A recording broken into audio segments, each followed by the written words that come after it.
अस्सलाम अलैकुम वरहमतुल्लाह वबरकातुहू। मैं हूं जुनेद फारूकी और ये है मेरा ऑफिशियल यूट्यूब चैनल। जैसा कि मैंने अब से वादा किया था, मैं रोज़ाना आपके सामने एक कीमती हदीस पेश करूंगा ताकि हम सब दीन के नूर से मुस्तफ़ीद हों। आज की हदीस ये है। हज़रत अनस बिन मालिक रज़ी अल्लाह अन्हु ने हदीस बयान की कि हज़रत अबू बकर सिद्दीक़ रज़ी अल्लाह अन्हु ने उन्हें बताया कि जिस वक्त हम गार में थे, मैंने अपने सरों की जानिब मुशरिकीन के कदम देखे। मैंने अर्ज़ की, अल्लाह के रसूल, अगर उनमें से किसी ने अपने पैरों की तरफ नजर की तो वो नीचे हमें देख लेगा।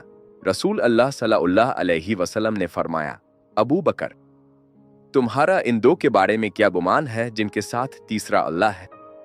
ये हदीस हमें याद दिलाती है कि अल्लाह की हिफाजत सबसे बड़ी हिफाजत है और जब अल्लाह हमारे साथ होता है तो हमें किसी से खौफजदा होने की जरूरत नहीं।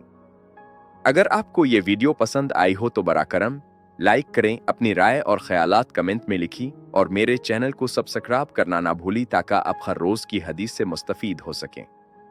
और अल्लाह आप सबको खुश रखे।